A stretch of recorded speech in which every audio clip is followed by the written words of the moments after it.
नमस्कार. म्हणजे मला माझा अनुभव सांगते. माझ्यासारख्या ज्या खूप गप्पा मारणाऱ्या, सगळ्यांबरोबर पटकन मिसळणाऱ्या लोकांना एक होतं असं की कोणतरी सांगतं माझ्या मुलीसाठी मुलगा बघ, कोणतरी सांगतं माझ्या मुलासाठी मुलगी सांग, कोणतरी सांगतं नोकरी.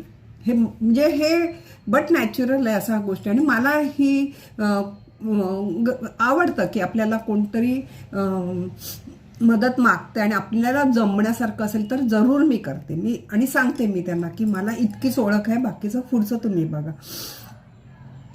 आपण एखाद्याला नोकरीला लावलं आणि त्याच्यात काबिलियत असेल तर तो छान टिकतो. आणि दोघांचं जर त्या ज्याच्याकडे कामाला लावलं त्याचं आणि तिचं जिला कामाला लावलं जर चांगलं जमलं तर अतिशय चांगले त्यांच्यातले नाते होतात.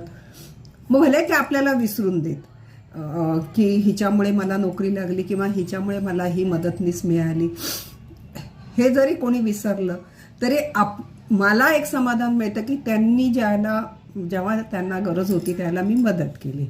कधी कधी काय उलटही होतं की मदत केले जिला आपण कामाला दिलेलं असतं ती बाई कामचुकार निघते किंवा तिचं काम चांगलं नसतं. त्यावेळेला समोरचा आपल्याला दोष द्यायला मात्र नक्की येतो. जर चांगलं निघालं तर सांगायला येत नाही, पण वाईट निघालं तर दोष सांगायला मात्र येतच येतं. तसंच लग्नाच्या बाबतीतही जेव्हा चांगला व्यवस्थित होतं त्याला कोण आपल्याला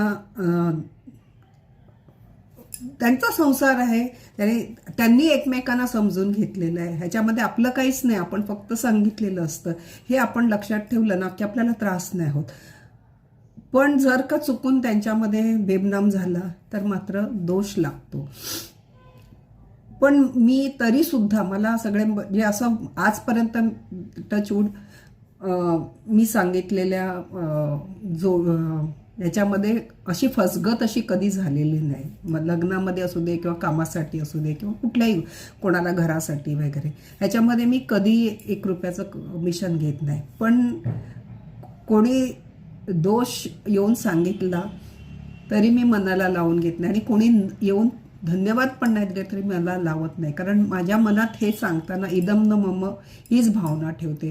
कारण ते आपण फक्त त्या दोघांची ओळख करून देण्यामधलं एक साधन असतं. देवाने आपल्याला एक साधन बनवले असं मला वाटतं. तुम्हाला हे माझे विचार पटतायत का बघा.